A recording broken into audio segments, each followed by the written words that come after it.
Coucou les lecteurs et les lectrices, j'espère que vous allez bien. On se retrouve aujourd'hui pour parler bouquin, puisque chaque dimanche je vous présente le bouquin pour lequel vous avez le plus voté durant la semaine. Mais là je vais vous afficher les votes parce que vous m'avez fait une petite surprise en cours de semaine. Vous avez augmenté les votes sur un autre livre qui était dans la sélection et qui est donc arrivé à égalité avec celui que je vous présente aujourd'hui. Donc pas d'inquiétude, je vous présenterai celui-là je pense mercredi prochain et à la fin de la vidéo comme d'habitude je vous présenterai 3 nouveaux bouquins pour lesquels vous pourrez voter pour la semaine prochaine. Ne me faites pas la même surprise s'il vous plaît parce que sinon ça va vite devenir très compliqué à lire autant pour moi avec tout ce que j'ai à faire à côté. Bref, on va pas perdre plus de temps et cette semaine pour ce dimanche, j'ai sélectionné celui pour lequel au début vous avez le plus voté, c'est-à-dire Poison, Charme, Beauté de Sarah Penborough aux éditions Brajlon. Pour Guild de Marissa Meyer, donc le update arrivera mercredi. Pour ma part, je suis tombée sur celui-ci un petit peu par hasard, puisque Brajlon a lancé une opération comme chaque année qui s'appelle 10 ans, 10 titres, 10 €, en reprenant les titres les plus connus de leur maison d'édition. Et là, quand j'ai vu la couverture de celui-ci et qui parlait des contes et des princesses que l'on connaît bien, je me suis dit j'ai envie de connaître l'histoire de cette autrice qui a re-raconté de façon un peu plus moderne, on va dire, quelquefois, surtout au niveau des comportements des femmes, l'histoire de nos princesses que l'on connaît tant. On va donc suivre Blanche-Neige, puis Cendrillon, puis La Belle au Bois dormant, à travers une réécriture très libre quand même des contes que l'on connaît bien, assez sombre par moments, et j'ai beaucoup aimé surtout au fur et à mesure de ma lecture le fait qu'on mélange beaucoup de contes et qu'on rencontre beaucoup de contes. C'est très marrant de les compter en quelque sorte et de découvrir combien se cache à travers ce roman-là. Donc pour la petite histoire, le résumé c'est très simple, hein, on suit vraiment l'histoire originelle des princesses telles qu'on les connaît dans les contes de Grimm et autres, avec les côtés un petit peu sombres de l'histoire au passage, mais nos princesses sont un petit peu plus féminines, un petit peu plus rebelles et ont besoin d'un petit peu plus de liberté. On va commencer avec ce que j'ai le moins apprécié durant ma lecture. Donc pour ma part il y a des scènes spicy, elles sont pas non plus très longues en général, c'est un petit paragraphe ou autre qui sont implantés un peu par-ci par-là. Pour ma part j'ai trouvé que ça n'apportait rien de bien intéressant à l'histoire à part peut-être 2 scènes qui agrémentent ou augmentent un peu le côté et l'environnement dans lequel se trouve notre héroïne à ce moment-là, mais le reste pour ma part c'était juste à rajouter du spicy pour rajouter du spicy et j'en vois très peu l'utilité pour moi. Après si vous aimez le genre voilà, donc il y a quand même, c'est pas 100% explicite mais on comprend très bien ce qui se passe, donc voilà, ça peut pas être mis entre les mains de trop jeunes filles ou trop jeunes hommes au passage, hein, peu importe, de trop jeunes personnes on va dire. Donc voilà, il y a des scènes spicy, il faut l'accepter, ça reste quand même un roman plutôt adulte. Ensuite, par moments, le comportement de certaines héroïnes qui ont été réécrites m'ont pas mal dérangée. C'est-à-dire que j'ai commencé avec l'histoire de Blanche-Neige, j'ai plutôt bien apprécié ma lecture, jusqu'à la fin qui est très surprenante, mais pourquoi pas on va dire. Et puis on arrive sur Cendrillon qui a un caractère très opposé à ce qu'on connaît de Cendrillon. Et qui m'a tapé sur le système mais du début jusqu'à la fin, et en fait je pense que le fait de passer par ce côté là un peu frustrant de la découvrir ainsi m'a un petit peu fait grincer des dents, mais l'autrice arrive à tellement bien structurer l'histoire qu'arrivé à la fin on se dit bon c'était pas parfait, nickel ni quoi que ce soit, mais j'apprécie quand même ma lecture. Et puis on continue et on termine l'intégrale via l'histoire de La Belle au Bois dormant. Pour ma part, ce qui m'a gênée dans l'histoire de La Belle au Bois dormant, pour moi elle aurait dû être au début de l'intégrale plutôt qu'à la fin, mais ça c'est une perception plutôt personnelle je pense de l'histoire.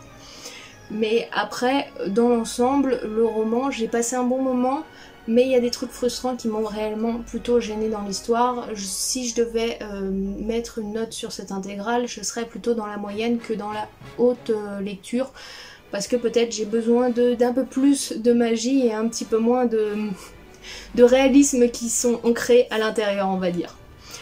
Par contre, il y a pas mal de plus aussi à travers les histoires. Autant les personnages principaux et royaux surtout en général m'ont plutôt dérangé et frustré dans l'ensemble, autant tout ce qui est personnages secondaires, on va dire, parce qu'il y a des personnages qui vont prendre vite fait la place en premier lieu mais qui sont réellement secondaires dans l'histoire, sont assez géniaux et assez intéressants.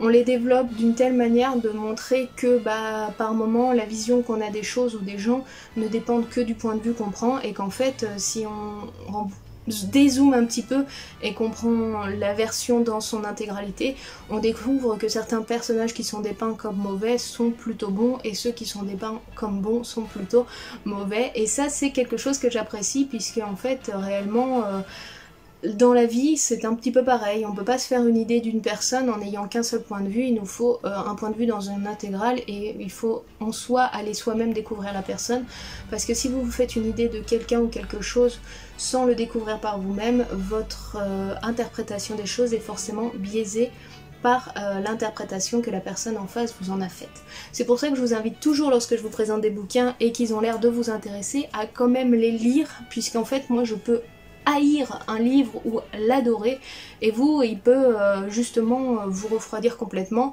ou au contraire vous pouvez l'aduler. C'est ça que je trouve génial dans la lecture, c'est que tout le monde y retrouve son compte même si nos goûts sont complètement différents. Deuxième chose que j'aime aussi, c'est la façon dont est structurée l'histoire. C'est-à-dire, même je vais parler de l'histoire en général, de l'intégrale, la façon dont c'est structuré est très bien faite et très intéressante. Je ne vous spoile pas sur sa façon d'être structurée parce que en fait réellement si je vous le dis, vous perdez quand même beaucoup de charme face à cette histoire là.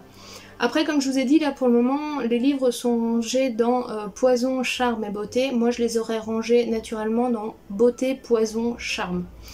Parce que l'histoire de beauté se passe normalement avant les histoires des autres. Faut savoir que les trois histoires se déroulent à peu près en même temps, on est sur un laps de temps de 2-3 ans, pas plus. Donc les trois histoires sont temporellement ancrées dans la même temporalité, c'est juste que ça se passe dans différents royaumes. Sauf bien sûr pour Beauté où ça se passe un petit peu avant puisque l'histoire se passe un petit peu avant. Et le fait d'arriver sur cette histoire là tout à la fin m'a un petit peu plus frustrée que si je pense j'avais découverte en premier et lu la suite après. Ça, c'est mon interprétation à moi, c'est-à-dire que quelqu'un qui l'aura lu ou qui va le découvrir, on va dire non mais moi cet ordre-là me convient très bien. Mais pour moi, je préfère lire les histoires de façon chronologique que plutôt découvrir des événements passés après l'histoire originelle, parce que en fait beaucoup de révélations qui m'ont été faites dans les histoires d'avant, je les ai là, donc je perds beaucoup en recherche, en découverte et autres, puisque tout m'est révélé à cet instant T. Et ça m'a un petit peu, voilà, ça m'a un petit peu déçue sur cette structure là. Mais après, comme je vous ai dit, la façon dont est écrit le livre fait que quand vous arrivez à la fin, vous dites ah ouais, l'idée elle est plutôt bonne. Donc voilà, il y a quand même voilà, c'est mitigé. Ça me dérange, mais je suis ressortie en me disant c'était un bon moment quand même. Ensuite, ce que j'ai apprécié aussi, c'est le mélange de contes. Alors, à l'intérieur de ces trois contes originels, vous en avez énormément d'autres. Moi, j'en ai compté à peu près entre 10 et 12. Si vous lisez le livre, n'hésitez pas à me dire vous combien vous en découvrez. Il y a énormément de personnages et autres des différents contes qui se mélangent à travers ces histoires-là. Et des personnages qui sont récurrents, d'autres qui ne le sont pas. Une histoire qui est bien ficelée, il y a un fil rouge très important entre les trois histoires qui est très intéressant aussi. Mais voilà, c'est une redécouverte des contes qui est assez sombre sur certains moments, hein, même si ça va. Honnêtement, j'ai lu des Twisted Tales plus sombres que pas celui-là, je trouve. Il y a du spicy, donc si vous aimez, ça revient assez régulièrement. Nos petites princesses là sont loin d'être de prudes et naïfs petites demoiselles, blanches un petit peu, mais quoique... C'est une jeune femme très en recherche d'elle-même aussi qu'on découvre à travers le roman. Donc voilà, il y a ce côté spicy qui est pas fou, attention, c'est pas des scènes de dingue, hein, c'est juste des petits moments picorés là, histoire de faire monter la pression, on va dire. mais pour moi c'est dommage, elles apportaient rien, c'est juste le truc qui m'a un peu gênée. Donc si je devais pour ma part conclure de ce que j'ai pensé de Poison, Charme et Beauté, et ben arrivé au bout de ma lecture, je l'ai quand même apprécié, mais j'ai eu des passages qui étaient un petit peu trop longs pour moi. J'ai beaucoup aimé cette réécriture de contes, c'est des mélanges des fois un petit peu surprenants. J'ai apprécié la rencontre du dernier, dans le dernier conte d'un personnage que je redécouvrirai dans un roman très bientôt. Et donc j'ai aimé le découvrir, ça m'a fait beaucoup sourire. Les princesses sont plus ou moins intéressantes, on va dire, même si pour ma part les personnages secondaires sont bien plus intéressants et bien plus haut en couleur que ces demoiselles qui sont dépeintes dans des attraits plutôt sombres, je trouve. Voilà, donc si vous aimez les réécritures de contes très calquées quand même sur les contes originels, mais avec des réinterprétations un peu modernes et des princesses un petit peu moins prudes et naïfs que vous connaissez, et que vous adorez les mélanges de contes et devoir rechercher de quel conte peut être tiré ça et quel est le fil rouge entre différentes histoires, vous apprécierez cette intégrale de Sarah Penborough qui est bien faite quand même, même si je trouve qu'il y a des longueurs ou des moments où j'ai un petit peu moins apprécié ma lecture, mais ça c'est comme d'habitude. Donc je vous invite à découvrir ça si vous êtes fan comme moi des réinterprétations de contes. Je pense que vous devriez passer un bon moment, attention à pas mettre entre les mains de n'importe qui, surtout des jeunes personnes, puisqu'il y a des moments un petit peu durs et des moments de sexe qui sont quand même très présentes. Et puis si vous l'avez lu, n'hésitez pas à me dire vous en commentaire ce que vous en avez pensé. Et donc comme d'habitude on termine avec les livres pour lesquels vous pourrez voter pour la semaine prochaine. Donc j'ai remis pour cette semaine celui-ci, donc Le Tombeau des Immortels, qui est la nouvelle trilogie de la saga Vampiria de Victor Dixon. Je vous ai remis ce pavé là, donc des carnets de l'apothicaire si ça vous intéresse. Et en troisième, puisque le dernier devrait sortir à la fin du mois, donc comme ça si je le lis je verrai si je me prends la suite ou pas. Et voilà les amis, on a donc terminé avec la présentation du livre pour lequel vous aviez voté au début de la semaine le plus, qui n'est autre que Poison, Charme et Beauté de Sarah Penborough aux éditions Brajlon. Je sais pas vous si vous l'avez lu, si c'est le cas n'hésitez pas à me dire en commentaire ce que vous en avez pensé, ou si vous ne l'avez pas lu, si vous le tentez, à me le dire aussi en commentaire.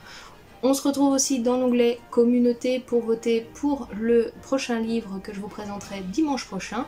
Et nous, pour du bouquin, on se retrouve donc mercredi pour la présentation de Guide de Nerissa Meyer, qui n'est autre que sur l'histoire de Rumpelstiltskin. En attendant, moi je vous souhaite un excellent dimanche, je vous fais tout plein de bisous et je vous dis à très bientôt. Allez, ciao, bye bye!